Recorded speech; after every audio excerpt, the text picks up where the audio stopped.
देखो, अब हमें यह देखना है कि इस नई लिपि को, जो नयका लिपि 8वीं सदी से 9वीं सदी से शुरुआत हुआ, उस नई लिपि को नागरी लिपि या देवनागरी लिपि, इसी को कहते हैं देवनागरी या इसी को कहते हैं नंदी नागरी। तो अब हमें यह देखना है कि इस नई लिपि की जो शुरुआत हुआ उसे नागरी या देवनागरी या नंदी नागरी क्यों कहते हैं। इस लिपि को अब जो अभी तकले चलता रहा है हिंदी में, अभी तकले जो हम लिख रहे हैं वो देवनागरी, नागरी, नंदी नागरी इसी को कहा जाता है। इसको नागरी या देवनागरी या नंदी नागरी क्यों कहते हैं ये हमें जानना है। तो देखो, नागरी नाम की उत्पत्ति, नागरी नाम शब्द कैसे उत्पन्न हुआ, कैसे इसका जन्म हुआ तथा इसके अर्थ के बारे में, और नागरी, देवनागरी, नंदी नागरी के अर्थ के बारे में विद्वानों में बड़ा मतभेद है। विद्वानों में क्या है? बड़ा मतभेद है, यानी किसी का विचार एक रंग का नहीं है। एक मत के अनुसार विद्वानों के एक मत के अनुसार, देखो इसको मिटा देते हैं थोड़ा सा। विद्वानों के एक मत के अनुसार जो है, गुजरात के नागर ब्राह्मणों ने, कौन सी? गुजरात के नागर ब्राह्मणों ने पहल इस लिपि का इस्तेमाल किया, इसलिए इसका नाम नागरी पड़ा। देखो, कुछ विद्वान कहते हैं कि गुजरात के नागर ब्राह्मणों ने, गुजरात के नागर ब्राह्मणों ने, है ना, पहल यानी गुजरात के नागर ब्राह्मणों ने पहल यानी सबसे पहले इस लिपि का इस्तेमाल किया। किस लिपि का? जो अभी हम पढ़ रहे हैं, इस लिपि का इस्तेमाल किया, इसीलिए इसका नाम क्या पड़ा? नागरी लिपि पड़ा। क्या लिपि पड़ा? कुछ विद्वान कहते हैं कि इस लिपि का प्रयोग जो है पहल गुजरात के कौन सी नागर ब्राह्मणों ने किया। किस ब्राह्मणों ने किया? नागर ब्राह्मणों ने, और इसी नागर के नाम पर इस लिपि का नाम क्या पड़ा? नागरी पड़ा। समझ गया? इस मत को स्वीकार करने में अनेक अड़चने हैं, और कुछ विद्वान इस मत को जो स्वीकार करता है इसको मानने में बहुत दिक्कत समझते हैं, अड़चन समझते हैं। एक अन्य कथ के अनुसार, मत के अनुसार, एक अलग मत विचार के अनुसार, बाकी नगर सिर्फ नगर है। बाकी जो नगर है, बड़े बड़े शहर को नगर कहते हैं, बाकी नगर सिर्फ नगर है, परंतु काशी देवनगरी है। काशी क्या है? काशी देवनगरी है। देखो, बाकी जो नगर है मुंबई, पटना, दिल्ली, कोलकाता, चाहे कोई भी बड़का नगर है, ये सिर्फ नगर है। ये सिर्फ क्या है? नगर है। लेकिन काशी जो है क्या है? देवनगरी है। काशी क्या है? देवनगरी है। ये देवताओं का शहर है, देवताओं की नगरी है। देखिएगा, काशी में खाली मंदिर है, हर घाट पर, हर जगह पर। यहाँ पर क्या है? मंदिर ही मंदिर है, देवताओं का मंदिर है। किसका मंदिर है? देवताओं का मंदिर। यानी काशी जो है क्या है? देवनगरी है। काशी क्या है? देवनगरी है। इसीलिए काशी में प्रयुक्त लिपि का नाम, और इसीलिए इस लिपि का प्रयोग जो अभी हम पढ़ रहे हैं, इसका प्रयोग कहाँ हुआ? काशी में हुआ। कहाँ हुआ? काशी में हुआ। और काशी देवनगरी है, इसीलिए इस लिपि का नाम क्या पड़ा? देवनागरी पड़ा। कुछ विद्वान कहते हैं कि इस लिपि का प्रयोग सबसे पहले किसने किया? नागर ब्राह्मणों ने, इसलिए इसका नाम क्या पड़ा? नागरी लिपि। कुछ विद्वान कहते हैं कि इस लिपि का जो प्रयोग कहाँ हुआ? काशी में हुआ। कहाँ हुआ? काशी में हुआ। और काशी क्या है? देवताओं की नगरी है, यानी देवनगरी है, इसीलिए इस लिपि का नाम क्या पड़ा? देवनागरी पड़ा। लेकिन अभी ये एक और नाम है इसका, नंदी नागरी। कौन सी है? नंदी नागरी। ये नाम क्यों पड़ा? तो इस नाम के लिए देखो, स्पष्टतः यह एक संकुचित मत है, लेकिन ये दोनों भी मत जो है क्या है? संकुचित है। इसके बारे में विस्तार से कुछ भी कहा नहीं गया है। अल बेरूनी ने अपने ग्रंथ में लिखा है। अल बेरूनी, कौन सी? अल बेरूनी। कौन? अल बेरूनी ने अपने ग्रंथ में लिखा है, ग्रंथ 1030 ईस्वी में जिन्होंने ये ग्रंथ लिखा अल बेरूनी 1030 ईस्वी में, इस ग्रंथ में लिखा है कि मालवा में, कहाँ पर, मालवा में, कहाँ पर, मालवा में नागर लिपि का इस्तेमाल होता है। मालवा में किस लिपि का इस्तेमाल होता है? नागर लिपि का। मालवा में किस लिपि का इस्तेमाल होता है? नागर लिपि का।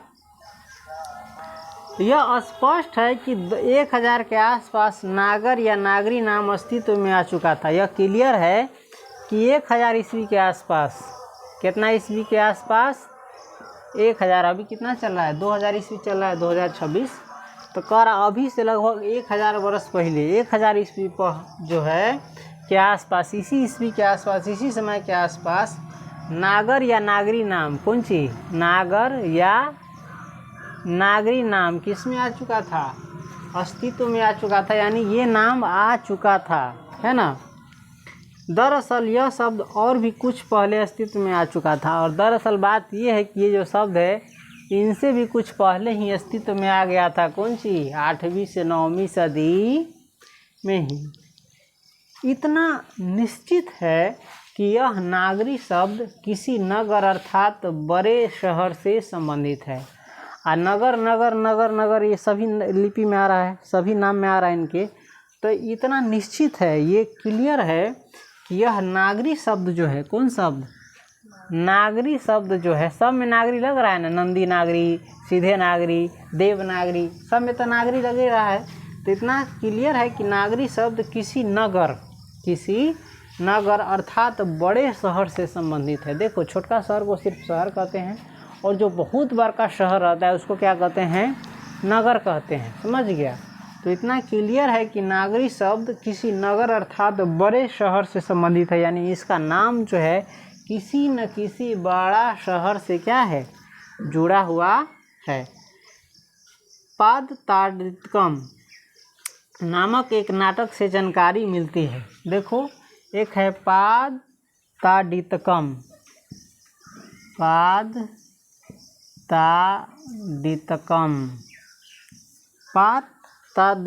नामक एक नाटक से जानकारी मिलती है। इस नाम का एक नाटक है, और इससे जानकारी मिलती है कि पाटलिपुत्र को नगर कहते थे। किसको? पाटलिपुत्र को। किसको? पाटलिपुत्र को क्या कहते थे? नगर कहते थे। पाटलिपुत्र जानता है, आज का जो पटना है ना, बिहार की राजधानी, इसी को कहते थे कौन सी? पाटलिपुत्र। और ये नगर था। क्या था? और जिस समय ये नगर था, भारत में बहुतों जगह नगर उतना नहीं था। आज तो ये बिहार में ये को नगरे है पटना, बाकी सब शहर है, और दूसरे राज्य में बहुत नगर हो गए, है ना, लेकिन बिहार पीछे ही और हो गया। तो पाटलिपुत्र को नगर कहते थे। हम यह भी जानते हैं कि स्थापत्य की उत्तर भारत की एक विशेष शैली को नागर शैली कहते हैं। हम यह भी जानते हैं कि स्थापत्य की उत्तर भारत की है ना, एक विशेष शैली को क्या कहते हैं? नागर कहते हैं। अतः नागर या नागरी शब्द उत्तर भारत के किसी नगर से संबंध रखता है। नागर या नागरी शब्द जो है, नागर या नागरी शब्द जो है उत्तर भारत के, किस भारत के? उत्तर भारत के किसी बड़े शहर से क्या है? संबंध रखता है। असंभव नहीं कि यह बड़ा नगर प्राचीन पटना हो, और ये संभव है, ये जो बड़ा नगर है ये पहिलका पटना ही हो, प्राचीन पटना ही हो सकता है पटना ही प्राचीन क्या हो? बड़का नगर हो, क्योंकि जब ये नगर था तो भारत में कोई नगर वगर उतना था भी नहीं। अशोक के समय, चंद्रगुप्त मौर्य के समय, इन सब के समय ये क्या था? बहुत बड़ा नगर था। और यहाँ से ही यहाँ के राजा जो है धरती के बहुत बड़े भाग पर, क्षेत्र पर, पूरे भारतवर्ष पर ये सब क्या था? यहाँ से राज किया था। कहाँ से? पटना से। ये दुर्भाग्य की बात है, जो कभी राज करते थे पूरे भारतवर्ष पर चाहे बाहर भी, वो आज क्या बन गए हैं वहाँ के वासी? क्या बन गए हैं? हाँ, मजदूर। देखी, पूरा उल्टा हो गया। बिहार कभी बिहार था, बिहार ज्ञान का केंद्र था, है ना। बिहार दुनिया का आधार था, ज्ञान देने वाला था। आजकल देखो बिहार क्या बन गया, कैसी दुर्दशा हो गई है इनकी। और आज देखो बिहार के लोग कैसे हैं। शायद इनसे बदतर किसी भी देश या राज्य के लोग ना हो, है कि नहीं है? शायद कुछ अच्छे हो सकते हैं, लेकिन ज़्यादातर सेंस में यहाँ से जाओ, कहीं भी देखो, युवाओं को देखो, पुरानिया को देखो, बच्चों को देखो, किस दिशा में चले गए। और जो कमाने के एज में पहुँचते हैं वो देखो किधर चले गए, किस दिशा में? मजदूर। वो भी अच्छा मजदूर नहीं, इलिटरेट, अशिक्षित, अनट्रेंड, ये सब मजदूर हैं। बिहार की जितनी आबादी है, अगर सोचो बिहार पहले जैसा होता तो बिहार क्या होता? कल्पना कर सकते हो कितना पतन हुआ है बिहार का। और बिहारी नाम जो है आज क्या बन गया है, तुमको अंदाज़ा नहीं होगा। कैसा कैसा कहावत है, एक बिहारी 100 बीमारी, है ना। खैर चलो, ये सब सुधार करना चाहिए। चलो आगे बढ़ते हैं। चंद्रगुप्त का, है ना, चंद्रगुप्त द्वितीय, चंद्रगुप्त द्वितीय कौन सी? चंद्रगुप्त द्वितीय यानी सेकेंड वाला चंद्रगुप्त द्वितीय, जिसको विक्रमादित्य का व्यक्तिगत नाम देव था। चंद्रगुप्त विक्रमादित्य, चंद्रगुप्त विक्रमादित्य, विक्रमादित्य, है ना। इनका व्यक्तिगत नाम यानी पर्सनल नाम जो क्या था? देव था। चंद्रगुप्त विक्रमादित्य का पर्सनल नाम क्या था? देव था। लोग इसको इस नाम से बुलाते थे, लेकिन इनका पर्सनल जो नाम था वो क्या था? देव था। इसीलिए गुप्तों की राजधानी, इसीलिए किसकी राजधानी? गुप्त वंश है एगो, गुप्त क्या है? वंश है एगो। इसीलिए गुप्तों की राजधानी पटना को, किसको? पटना को देवनगर भी कहा जाता होगा। कौन नगर? देवनगर भी कहा जाता होगा। यानी चंद्रगुप्त विक्रमादित्य का पर्सनल नाम क्या था? देव था। और इस कारण इस पटना को क्या कहा जाता होगा? देवनगर, है ना, क्योंकि इसी का नगर था, इसी का शहर था, यही राजा था। देवनगर कहा जाता होगा, ये अनुमान लगाया है। देवनगर का लिपि होने से, और किस नगर का लिपि होने से? देवनगर का लिपि होने से। और ये पटना की लिपि है।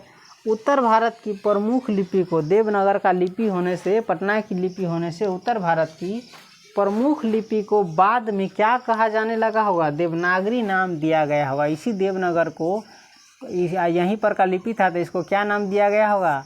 देवनागरी लिपि। देखो ये हिंदी में तुम जो भी चीज़ें लिखते हो, पढ़ते हो, यही किस लिपि में है? देवनागरी लिपि में।